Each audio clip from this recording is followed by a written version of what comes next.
Imagine a place where silence isn't just a lack of sound. It's a presence, heavy and alive, wrapping around you like a cold fog. Funeral homes are more than buildings.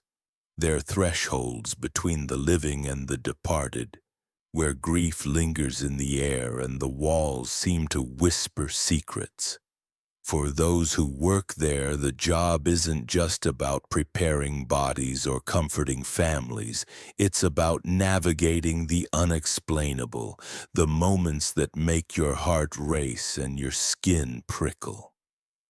Tonight, I'm pulling back the velvet curtain to share 5 chilling stories from funeral directors, rewritten to grip your soul and keep you glued to every word. These aren't just tales. They're experiences that blur the line between life and what comes after. Are you ready to step into the quiet where the dead might not be as still as they seem? Grab a seat, dim the lights, and let's begin, because once you hear these, you won't forget them.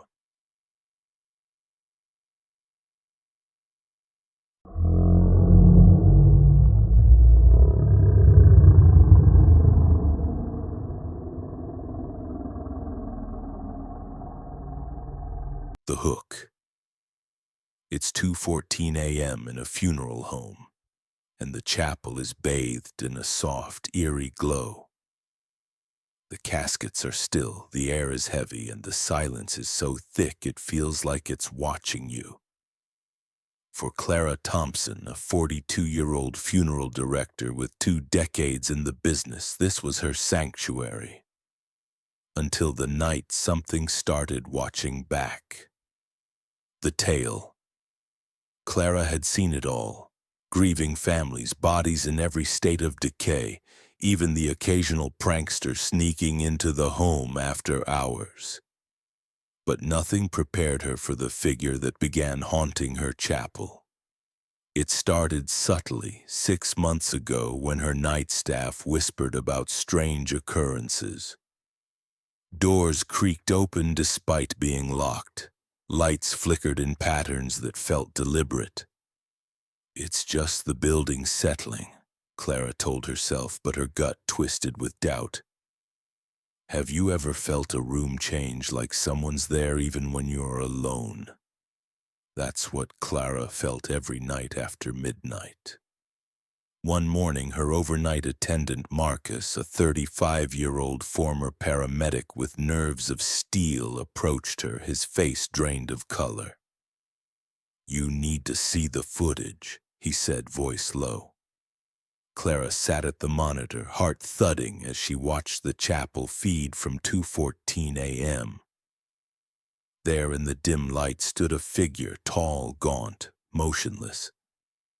Its head was tilted at an impossible angle, staring directly at the camera, not at the casket, not at the room, but at her, through the lens. Clara's breath caught. "Who was in the chapel?" she asked Marcus. He shook his head. No one.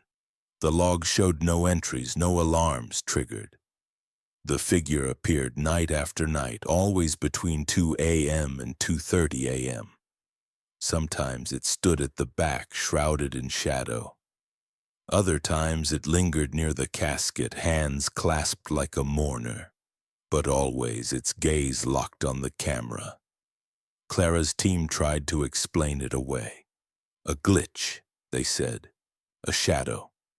But the footage was too clear, the figure too deliberate.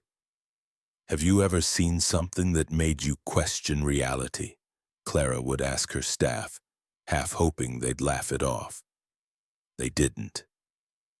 Desperate for answers, Clara stayed late one night, alone in the viewing room, the live feed glowing on her screen. The clock ticked past 2 a.m. Her coffee grew cold, her eyelids heavy. Then movement. The figure materialized from the left, not walking but appearing, as if it had always been there. Its head snapped toward the camera with a precision that made Clara's stomach lurch. She wanted to storm in, to confront it, but her body betrayed her. legs frozen, mouth dry. For 6 agonizing minutes it stared, unblinking, unmoving. Then it vanished, leaving only silence. The staff stopped reviewing the chapel footage after that. Some left offerings, roses, candles, a handwritten prayer tucked beneath a pew. Clara kept working, but the figure never stopped. It didn't harm anyone, didn't speak. It just watched. "What would you do?" Clara asked a colleague one night. "If you knew something was there but you couldn't prove it?" Her colleague had no answer, and neither did she. The emotional close. Clara still runs her funeral home, but the chapel feels different now, like a stage for an audience she can't see. The dead rest, but something else lingers, mourning in its own way. This story isn't just about fear. It's about the weight of knowing you're not alone, even when you should be. If Clara's tale sent shivers down your spine, hit that subscribe button and join our community of thrill seekers. Share your own eerie encounters in the comments. Have you ever felt watched in a place that should be empty? Let's keep the chills alive together.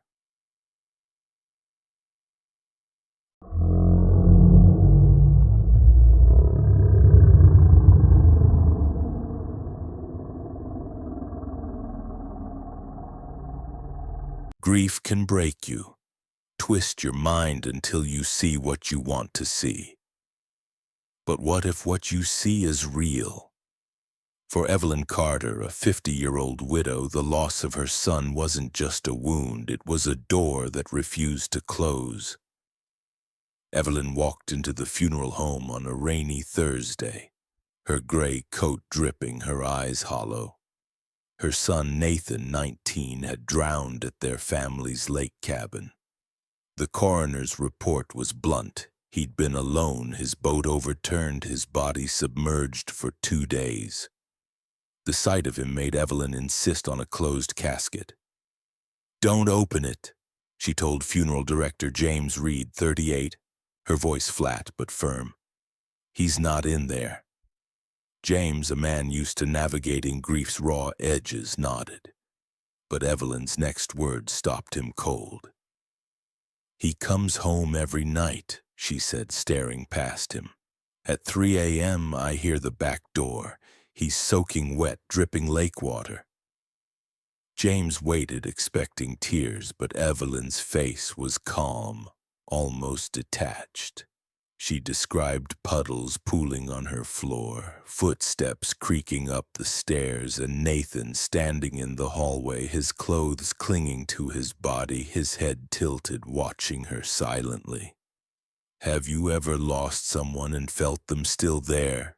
she asked James, her eyes locking onto his. He didn't answer, but the question burrowed into him. The service was small, just a handful of relatives. Evelyn sat in the back, her gaze fixed on the door as if waiting for Nathan to walk through. James watched her, unease growing. "I had to do this," she told him after, her voice barely a whisper. "For them to think he's gone, but I still hear the water." She left before the burial, her car's engine growling as she sped away. James thought that was the end, until months later when a colleague mentioned a woman requesting a bolted coffin for her own burial. "I don't want to come back wet," she'd said.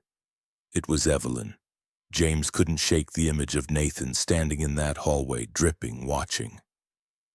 Was it grief or something more? "What would you do if someone you loved kept coming back?" he asked a friend over coffee, his voice unsteady. The friend shrugged, but James knew the answer wasn't simple. Evelyn's story wasn't just about loss, it was about a mother's refusal to let go and something that refused to stay gone. Evelyn's tale is a haunting reminder that love can bind us to the departed in ways we can't explain. It's the kind of story that makes you check your locks at night, wondering if the ones we lose ever truly leave. If this gripped you, subscribe and share your own stories in the comments. Have you ever felt a loved one's presence after they were gone? Let's keep these haunting tales alive.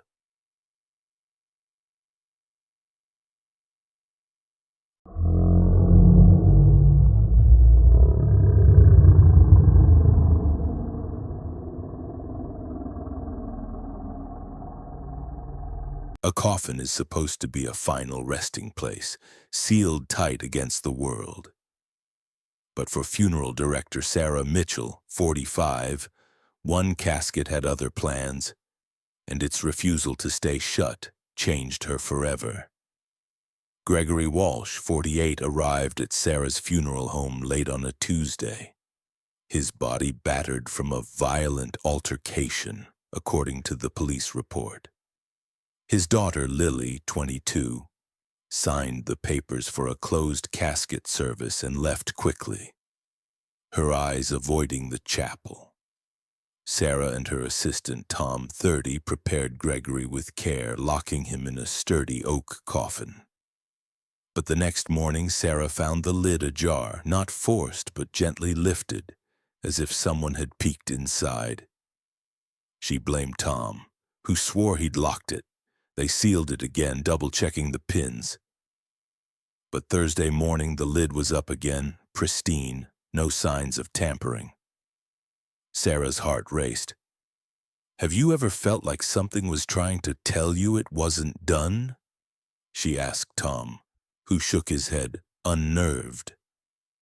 On Friday, a faint fingerprint appeared on the lid, pressed from the inside, and a wooden wedge Sarah had placed was neatly set on the floor. That night, Sarah stayed late, sitting in the chapel's shadows, the coffin looming in the dim light. Around midnight, a sound broke the silence, tap, tap, tap from inside the casket. Her blood ran cold. It wasn't random, it was deliberate, like fingernails clawing for freedom. She approached, her hand trembling as she touched the lid.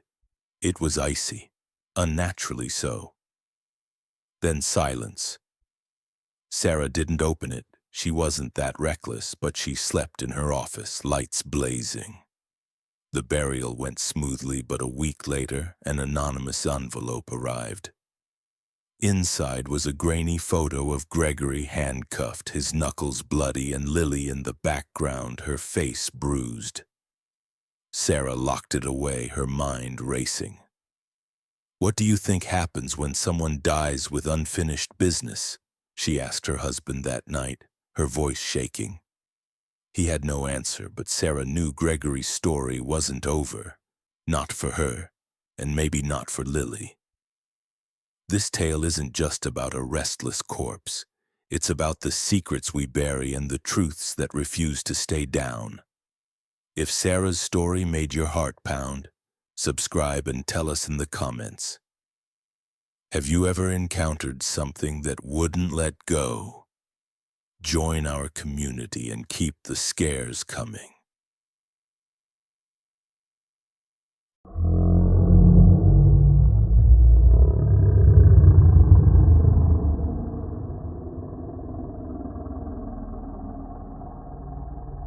Death is supposed to bring peace, a final stillness. But for funeral director Daniel Hayes, 39, one body refused to rest and its smile haunts him still. Eleanor Price, 78, died quietly in her sleep, her face serene when they brought her to Daniel's funeral home. She was a recluse, known for her evening walks and tidy garden. Daniel prepared her with care, setting her features for a closed casket service. But the next morning, his assistant Rachel, 27, called him in a panic. "Her face," she stammered. "It's wrong." Daniel rushed to the prep room. Eleanor's mouth, once gently closed, was stretched into a wide, unnatural grin, her teeth bared, her cheeks pulled taut. It wasn't rigor mortis. It was deliberate, like something had forced its way out. "Have you ever seen a face that looked alive in the wrong way?" Daniel asked Rachel, his voice unsteady. They sutured her mouth, applied wax, and restored her peace, but it felt fragile, like her face was fighting back. That night, Daniel reviewed the infrared footage. At 2:16 a.m., Eleanor's lips began to curl slowly, deliberately, her grin forming frame by frame. She wasn't smiling at the ceiling. She was looking left, toward a corner just out of frame. Daniel's skin crawled. "What would you do if you saw something smile at nothing?" he asked his wife later, his hands shaking. She didn't know, and neither did he. They buried Eleanor with a sealed casket, but Daniel still sees that grin in his nightmares. The footage remains locked away, watched only twice. Something about Eleanor wasn't at peace, and Daniel wonders if it ever will be. Eleanor's story is a chilling reminder that not all who pass find rest. It's the kind of tale that makes you glance at shadows, wondering what they hide. If this story gripped you, subscribe and share your own eerie tales in the comments. Have you ever seen something that shouldn't be? Let's keep the horror alive.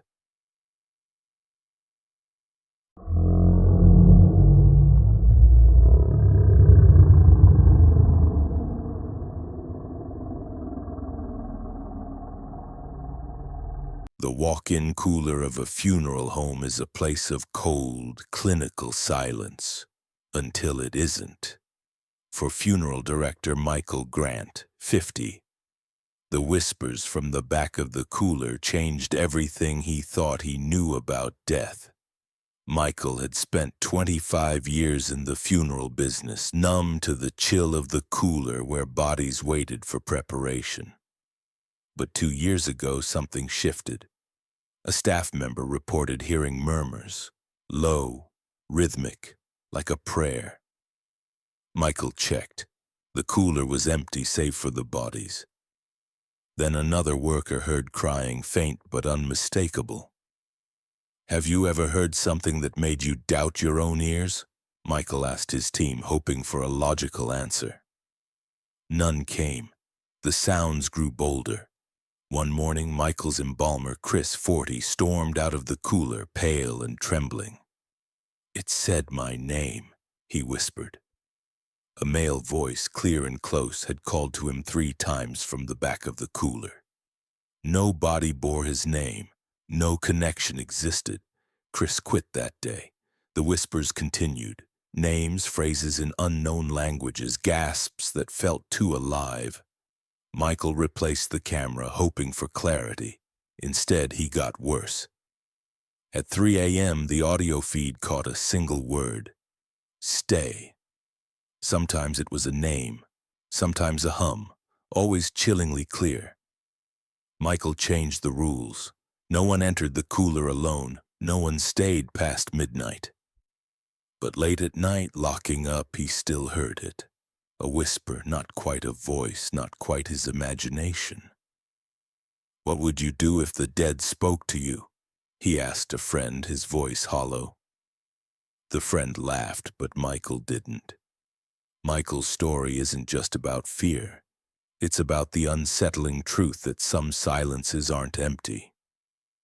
If this tale made you shiver, subscribe and share your own spooky experiences in the comments. Have you ever heard something you couldn't explain? Join us for more chills and keep the darkness alive. These stories aren't just tales to pass the time. They're glimpses into a world where the veil between life and death is thin, where the departed leave echoes that linger in our hearts. From Clara's watchful shadow to Michael's haunting whispers, these funeral directors faced the unexplainable and carried on, their courage a testament to the human spirit. But their stories remind us, The unknown is always closer than we think. If these tales kept you up heart racing, subscribe to our channel and become part of our community of horror lovers. Share your own eerie encounters in the comments. Let's build a tapestry of chills together. Like, share, and stay tuned for more stories that make you question the silence. Thank you for joining us in the shadows. See you in the next one, if you dare.